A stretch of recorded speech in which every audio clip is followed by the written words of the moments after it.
Hello, मैं हूँ Amy और मैं आपका बहुत बहुत स्वागत करता हूँ मेरे यूट्यूब चैनल पे। दोस्तों, मेरे इस यूट्यूब चैनल पे मैं आप लोगों को बजी पैराकिट मतलब अपने बजीज़ इनके बारे में ओवरऑल सारे इन्फॉर्मेशन देने वाला हूँ। दोस्तों, मैं भी बजीज़ को अभी फ़िलहाल ही पाल रहा हूँ। कुछ दिन ही हो गए, 3-4 महीना हो गया कि मैं इन बजीज़ को पाल रहा हूँ और इनको पालते पालते कुछ चीज़ों का मैंने स्टडी किया है और फिर मेरे ध्यान में कुछ जो चीज़ें आ गई, मैंने सोचा कि चलो आप लोगों से शेयर करता हूँ। तो दोस्तों, इस सेशन को लास्ट तक देखते रहिए। मैं इसमें आपको बजीज़ के बारे में A to Z इन्फॉर्मेशन देने वाला हूँ और आपको ये वीडियो बहुत बहुत पसंद आएगा, इसकी मुझे गारंटी है। चलो दोस्तों, शुरू करते हैं। बजी मतलब बजरीगार बोलते हैं इसको। ये ऑस्ट्रेलिया की प्रजाति है। ऑस्ट्रेलिया में ये प्रजाति पाई जाती है, पैरोट की प्रजाति है। तो ये बजी जो है हर किसी का पसंदीदा पालतू पक्षी है, हम सब लोग जानते हैं और हमारा भी ये बहुत पसंदीदा है और ये पालने के लिए बहुत ईजी है। जो लोग पक्षियों को पालते हैं वे आमतौर पर बजी पक्षी के साथ ही शुरू करते हैं, जैसे कि आप लोगों ने शुरू किया है। आकार में छोटे और बहुत सुंदर पक्षी होते हैं ये बजी। आकार में छोटी, सुंदर और अपेक्षाकृत कम लागत की वजह से कई लोग इस पक्षी को अपने घर में रखते हैं।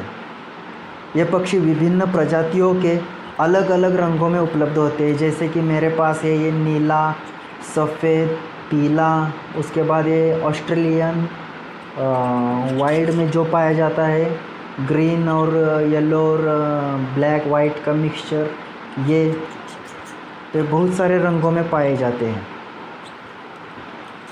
सबसे पहले इनका छोटा सा इतिहास जान लेते हैं हम। यह बजी तोते की प्रजाति में आता है, इसलिए इसे बजीज पैरोट भी कहा जाता है।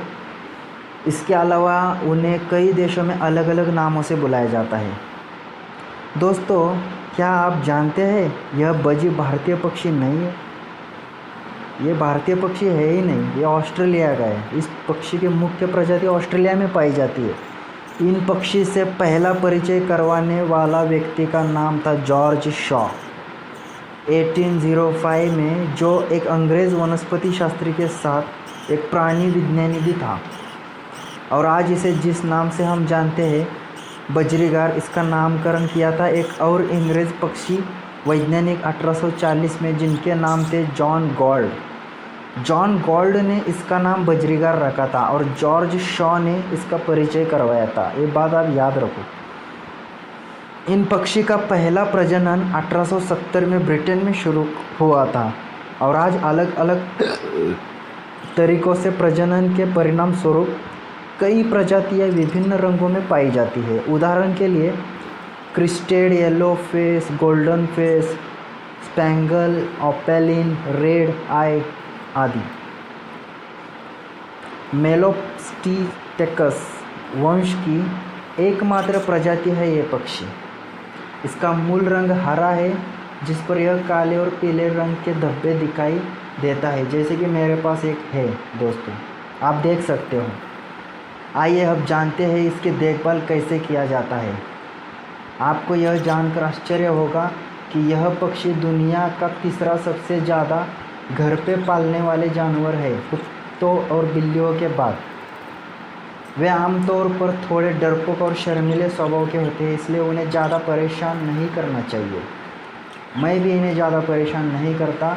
अब देखो दोस्तों, मेरे पास एक थोड़ा छोटा सा केज है और मैं अभी इसको बड़ा करके रखने वाला हूँ। या फिर ये जो गैलरी देख रहे हैं आप लोग, जिस गैलरी में मैं खड़ा हूँ, इस पूरे गैलरी को मैं एक केज के तरीके से बनाऊंगा और फिर ये लोग आराम से इधर रहेंगे।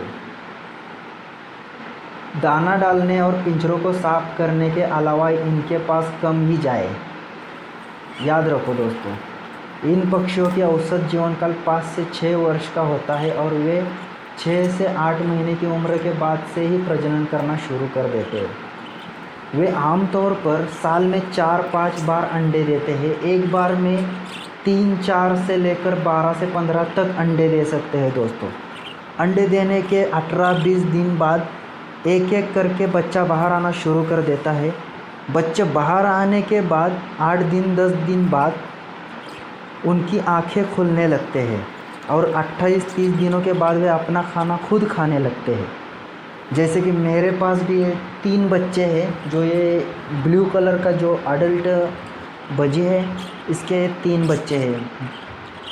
ये जो येलो है और ये जो वाइट है और ये जो ऑस्ट्रेलियन वाइल्ड कलर में है वो, ये 3 इसके बच्चे हैं। बहुत से लोग इन पक्षियों पालते तो है, लेकिन उनमें से बहुत से लोग इनके देखभाल के बारे में ज़्यादा नहीं जानते, जिसके परिणाम स्वरूप उन्हें कई समस्याओं को सामना करना पड़ता है। दोस्तों, पक्षियों को लाए हुए लंबे समय हो गए लेकिन वे अंडे नहीं देते। एक सवाल रहता है दोस्तों का, मेरे को बहुत सारे दोस्तों के कमेंट्स आते हैं, उनमें ये सवाल रहता है कि पक्षी को लाए बहुत लंबा समय हो गया लेकिन अंडे नहीं दे रहे, या फिर अगर अंडा देते भी हैं तो उनमें से बच्चा तैयार नहीं होता। अंडे देने की तुलना में बच्चे कम होते हैं और बच्चे स्वस्थ भी नहीं होते। पक्षी का रंग फीका हो जाता है, पतली और दुर्गंध से भरी मल त्यागते हैं। दोस्तों, ये सारे कमेंट्स आ रहे हैं और उनको बुखार है। इसके अलावा कई अलग अलग बीमारियां होती है। अभी आपको पता कैसे चलेगा कि पक्षी को बुखार है या नहीं? दोस्तों, आप देख सकते हो कि कोई पक्षी थोड़ा शांत है या हंडी में बैठा है, दूसरों के साथ संबंध नहीं है, या शरीर को थोड़ा सा फुला के बैठा है, तो समझिए वो पक्षी बुखार से पीड़ित है। अब इसका देखभाल और ध्यान कैसे रखना है, तो इनके समाधानों के बारे में थोड़ा जान लेते हैं। सबसे पहले हमें यह याद रखना होगा कि वे जंगली जानवर है, इसलिए उनका देखभाल ऐसे करें जैसे कि वो स्वाभाविक रूप में रहते हैं। पिंजरे का आकार क्या होना चाहिए? दोस्तों, पिंजरा बड़ा होना चाहिए, 18 बाय 18 बाय 30 का होना चाहिए। मतलब लंबाई 30 इंच की होनी चाहिए, हाइट 18 इंच की होनी चाहिए और रुंदी भी 18 इंच की होनी चाहिए कम से कम, ताकि वो उड़ सके। कई लोग 1-1.5 फीट पिंजरे में पक्षियों को रखते हैं, जैसे कि अभी मैंने रखा है, लेकिन ये टेम्परेरी है दोस्तों। मैं इसको बड़ा करने वाला हूँ, डोंट वरी। सोचे कि वे इतनी जगह में कैसे, सोचो ज़रा कि ये बजीज कैसे रह पाएंगे इतनी छोटी जगह में। वाइल्ड है वो जंगली है, उसको तो हवा में तूफ़ानों के साथ उड़ने की आदत है। हाँ, आप ही सोचो।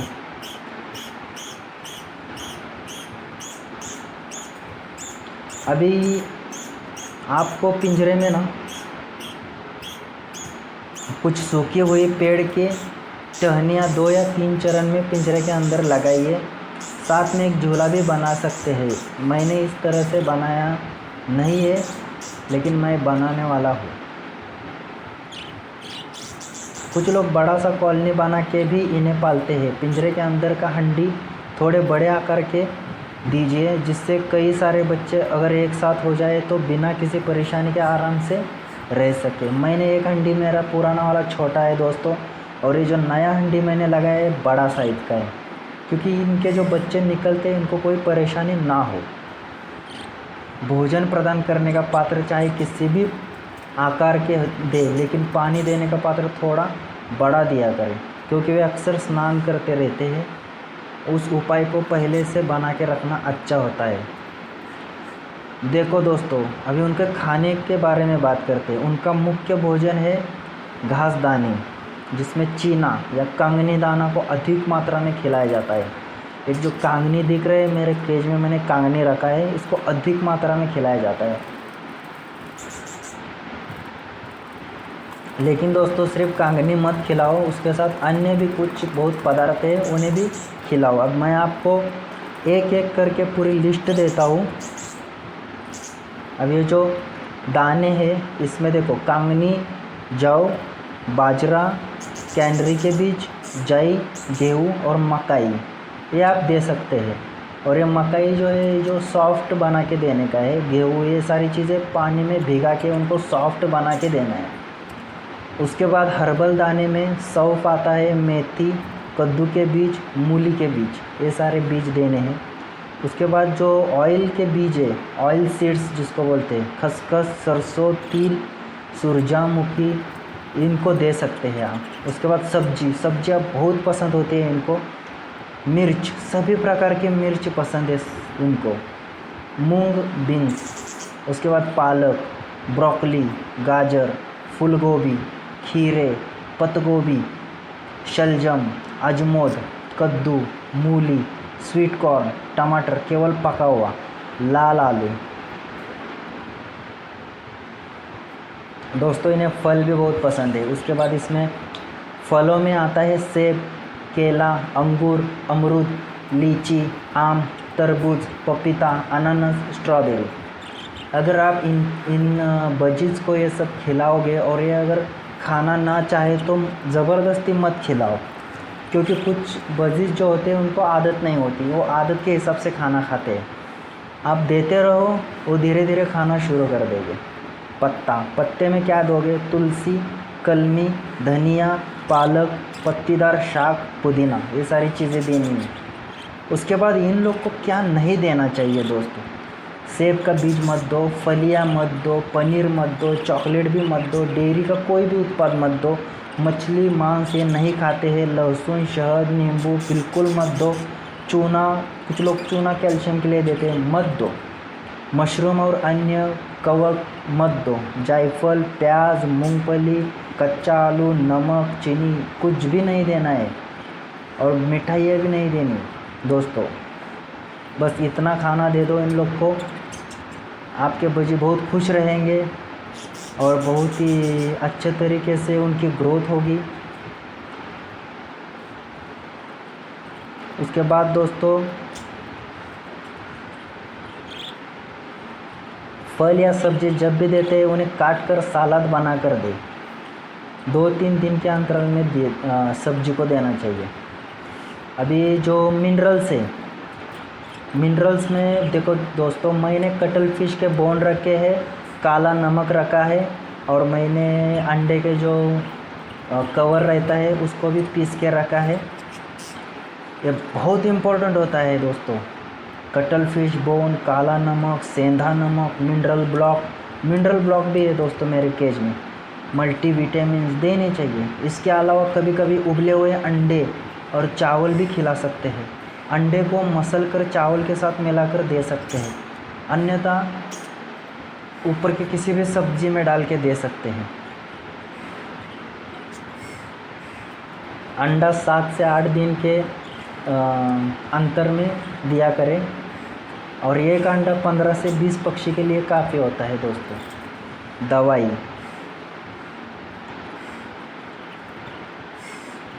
सबसे ज़रूरी चीज़ है सूरज की धूप, बहुत महत्वपूर्ण होती है।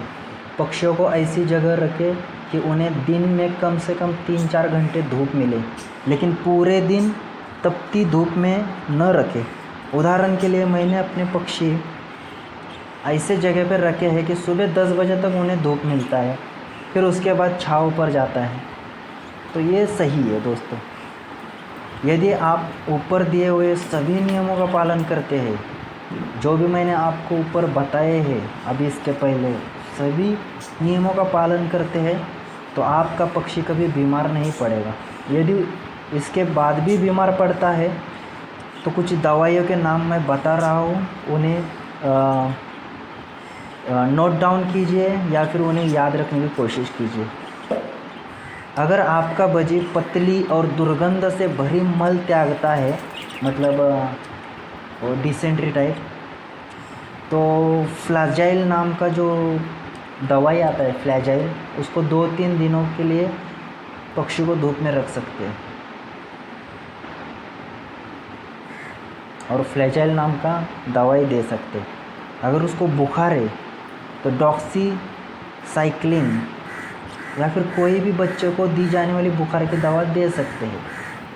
उसके अगर आंखों से पानी आ रहा है तो रेस प्लस दे सकते हैं। मल्टीविटामिन, मैकालविट है, विमरल है।